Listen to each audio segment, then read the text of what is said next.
My female 33, husband's 30, birthday was several days ago. We decided to celebrate at a new diner and invited my in-laws to join us. The 20-ish waitress who served our table throughout the entire celebration kept acting strange.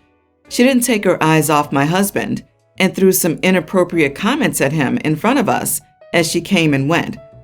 I felt uncomfortable but decided not to make a scene, hoping she'd stop. Still, when she brought the drinks, she put them on the table and leaned close enough towards my husband, thinking no one would hear. But we heard what she said, and it was the sparkle of those eyes is igniting me. P.S. My husband has electric blue eyes. I was stunned, truly. I couldn't believe she had just said that. I told her, "You know what? You're being inappropriate right now and you need to stop." She smugly smiled, then turned around and walked away. I got weird looks from my in-laws, and it was awful. I got home and left an awful review on the diner. The next day, the manager contacted me and asked me to specify the bad experience I had at their diner, and I told him.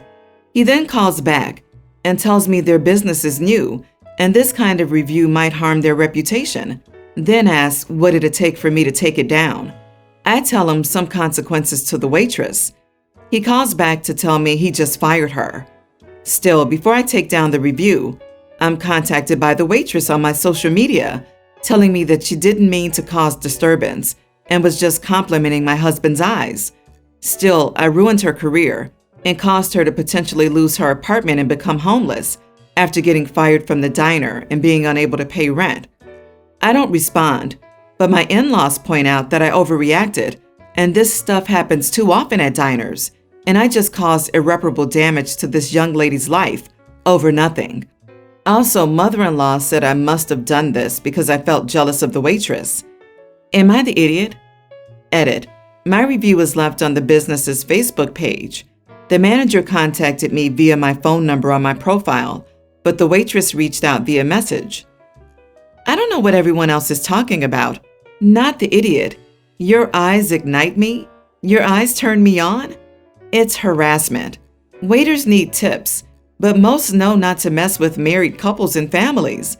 She should have known better. And the fact that she reached out after you filed a complaint, even if she was fired, is highly inappropriate. So what are you going to do? Get her job back? You're not the manager, LOL. You're not insecure. The waitress was obviously flirting with your husband. If I were in his shoes, I would have been extremely uncomfortable. She didn't say, "You have such nice eyes." She specifically said that his eyes were igniting her. She was inappropriate at work. Being inappropriate at work has consequences. If she can't deal with the consequences of her behavior, she should learn how to behave at work. I assumed the husband was receptive to the comment, but let's suppose he wasn't. Let's suppose it was a male waiter saying this to a woman. "Your eyes ignite me?" Will we then not all be saying he was harassing her? Agree. And everyone would support a husband for speaking up if someone said something like that to his wife in front of him. No one would even think of telling him he overreacted or was jealous. Not the idiot, OP. You didn't ruin anything, the waitress did. And no, leaving an honest review about a bad dining experience isn't a bad move. If anything, it'll help future customers. I'm not even sure they truly fired her. I think they were willing to say anything to get you to remove the review. She probably uses flirting to her advantage at work as second nature. OP, your in-laws are being melodramatic. You left an honest review. You were legitimately made to feel uncomfortable, and you didn't break any faces in your reaction. You're fine. Take a pause for the credit and chill out. Have confidence in how you handled yourself, and tell those trying to make you feel bad to go kick rocks. I, 24 female, met my fiance, 24 female, when I was 18, when she was a foreign exchange student living with my friend's family. We became friends quickly and were in a relationship by the end of her stay. For years we dated, trying to visit as often as possible, but most of our relationship was through video calls and text messages. After graduating college, I finally proposed. However, the global issue delayed her moving here, but her visa has finally been approved, and she is set to come so we can get married. Everything was going great except for my sister. Throughout the course of our relationship, my sister, 22, has been a little rude, constantly trying to set me up with other people, despite knowing about our relationship. She also refused to try and build a relationship with my fiance, despite my fiance's efforts. She would also only ever call her my friend and not my girlfriend or fiance. Both my fiance and I have tried to talk to her about this, and she would also laugh it off, calling it a joke, but my fiance and I are sick of it. I told my sister that if she made any more of these jokes, she would not be invited to the wedding. Well, while on a family video call, including my fiance, I had to correct my sister again that she wasn't my friend, but my fiance. And my sister's response was, "You call her your fiance, but she calls you a visa." I was disgusted, and my fiance left the call crying. I yelled at my sister, but she got mad, saying we both knew that my relationship was a fraud. I right there and then disinvited her from the wedding and left the call. Although my parents don't approve of what my sister said, they think I'm overreacting. I am not in contact with my sister, but my parents claim that she has offered to apologize to my fiance and me. But I don't care. We told her that she would be disinvited if she continued, and she did anyway. My fiance and I do not want someone who has hurt us, more so her, at our wedding. But my family says we're overreacting and that my family should come above my fiance. Am I the idiot? Not the idiot. Your sister has been a miserable idiot about this for years. She's 22 and knew exactly what she was doing, particularly as you'd warned her. Unfortunately, your family's enabling her. I'm wondering if she wants the opportunity to object to it. Speak now or forever hold your peace. Honestly, it sounds like little sister is jealous, either of being in a relationship generally or having a relationship with OP's fiance in particular. It all sounds very sour grapes. It can't be real, it must be a fraud. There's no way fiance could be in love with OP, but not in love with me. So she must be in it only for the visa. OP, she's miserable and wants you to be miserable too. She can't stand your happiness, and the only way for her to nurse her wounded ego is to play pretend that your relationship is horrible. Your sister is such an idiot, and so are your parents for defending her behavior. No one needs that kind of toxic in their lives. I would do what works for you and your fiance. Your wedding day should be the happiest day of your life, not sitting there fielding toxic behavior and wondering when it's going to start or stop. A couple of days ago, we started getting rats in the walls and ceilings. They're very active in the middle of the night, and they've woken all of us up. My husband is working on getting them out and said it should take a week for them to start to leave. Last night, they were especially bad around my daughter's teen room, and she took some Advil PM to help her sleep at around 10:30. They woke her up at about 3 or 4, and she says she doesn't know if she took them again, but she slept until 10 minutes before she was supposed to leave. She was extremely groggy when she woke up, but I thought she was just tired from the rats. Then I got a call from her first period, second period, third period, and fourth period teachers telling me that she fell asleep in class and asking if she was okay because this is very unusual for her. Then during her lunch period, I got a call from the nurse who said she wasn't feeling well and I needed to pick her up. I checked the Advil and it looks like 2 doses were taken. So I grounded my daughter for 2 weeks because she was careless enough to take 2 doses and because she had fallen asleep in every class before I picked her up. She's furious and says she wouldn't have taken them twice if we had hired someone to take care of the rats. So she told her dad, and he's furious that we haven't hired anyone to take care of the rats and that I grounded my daughter for her mistake. So he picked her up a couple of hours ago, and my daughter said she didn't want to talk to me. So I wanted to know if I was the idiot. You told your child to take Advil instead of getting someone to get rid of the rats immediately? You then grounded her for accidentally taking the wrong amount? Get rid of the rats. You're treating them better and tolerating them more than your daughter, OP. OMG. You are the idiot. You are the idiot. You didn't ground her for her mistake. Instead, you grounded her for telling her father that your house is a rat-infested hole. Your daughter was unable to sleep because you had a problem you chose not to resolve, and she made an understandable mistake that created a health issue. Honestly, your daughter should ground you. Exactly. OP should have dealt with the rat situation. If the noise is still louder around the daughter's room, daughter should sleep somewhere else until the problem is handled, like her father's house maybe. Dosing your kid with sleeping medication for environmental factors is not great. Leaving that medication where the kid can accidentally give herself double doses is more of a failing on the parent's part than the kid's. If anyone deserves to be grounded, it's OP. You are the idiot and unground your daughter. You're the adult. Fix the problem. Dude, I'd honestly consider slapping the teacher for not calling CPS already. As someone who grew up in a house so riddled with mice that washing every dish directly before using it was routine, I'm a little angrier every day. All the people who never intervened. Screw giving the benefit of the doubt. Just protect kids from the idiots who should never have been responsible for their well-being in the first place. Screw OP. They're a massive idiot, and I'm glad the daughter at least has a dad who seems to care about the child. My wife and I have 2 kids, 28 male and 26 female. My wife had been suffering from breast cancer for the past 6 years. Unfortunately, last year she passed away. When we first found out that she had cancer, I'd asked my kids for financial help because we had no savings.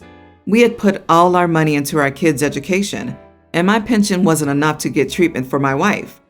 My daughter immediately agreed to help us out and bought a house close to our family home.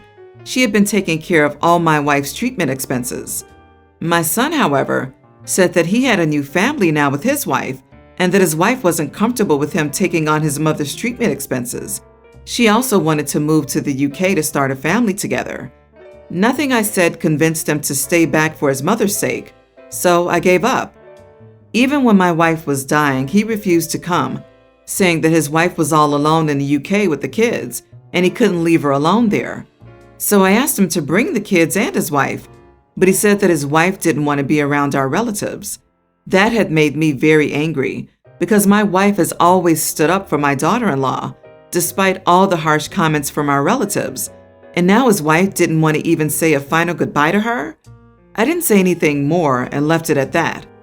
Now I've been registering all our ancestral property and assets in our daughter's name. My son contacted me and started saying that I was being harsh and petty towards his wife.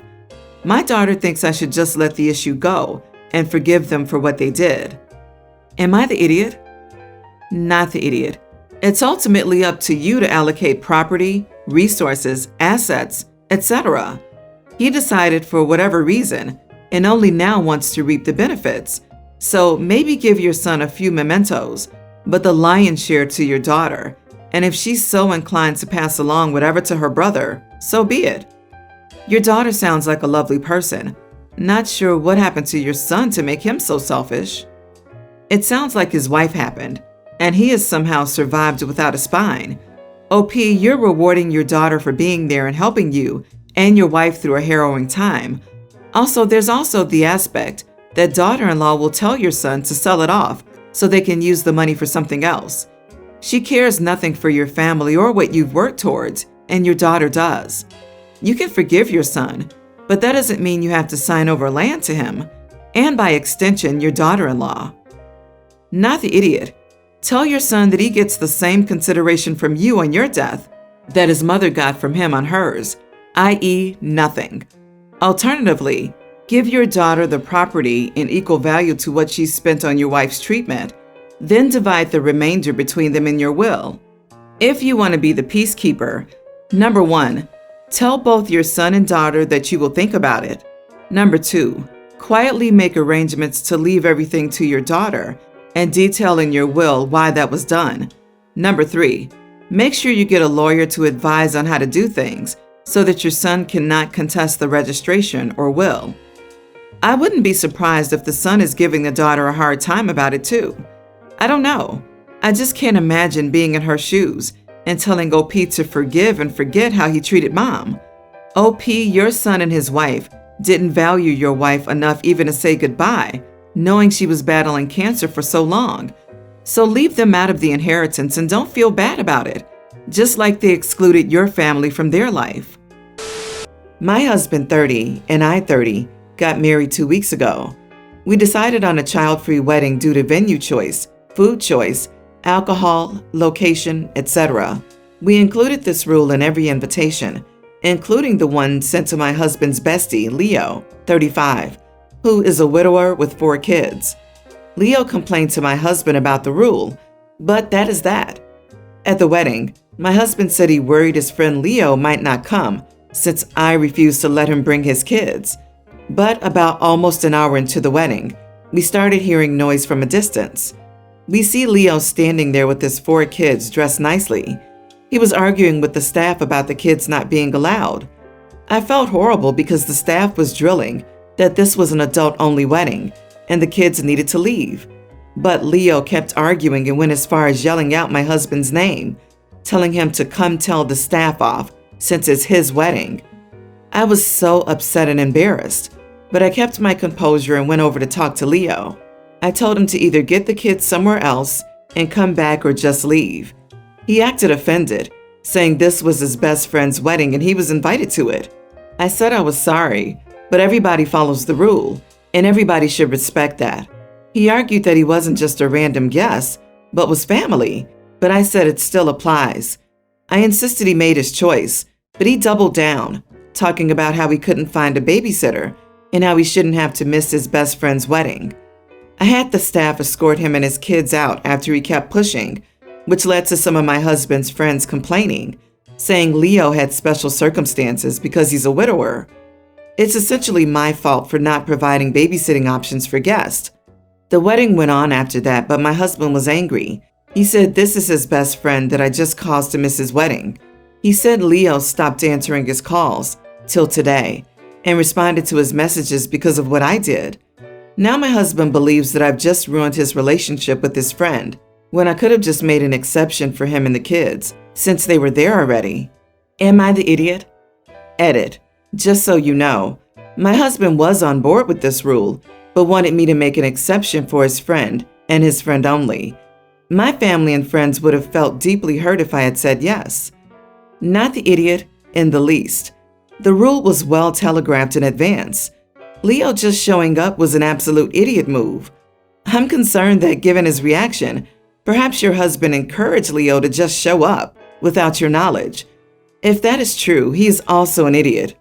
I think what makes Leo the idiot most is that he didn't reach out before the wedding and say, "Hey, look, I'm really struggling to find a babysitter. Is it okay if I bring the kids? I know this is really late notice for catering, seating, etc." But I don't think he really tried to find childcare. I think he intended to rock up at the last minute and put you in an incredibly awkward position he didn't think you'd say no to. But you stood your ground and he got kicked out for not following the rules. This is all on him. Husband should have been the one to handle Leo. It's his friend. It is especially gross that his friends say it's her fault for not finding Leo a babysitter. Like, this dude is incapable of finding a babysitter for his own children, but they expect his best friend's wife, who is planning a whole wedding and totally unaware he didn't have a babysitter, to do it for him? You don't have a Leo problem. You have a husband problem. If he wasn't on board with no kids, the time to say so was before the invitations were sent. Imagine all the anger and hurt from others if you had let Leo's kids stay. I suppose one compromise would have been to let them stay during the ceremony only, but that still would have created hard feelings among others. You are not the idiot. Your husband and Leo are both idiots.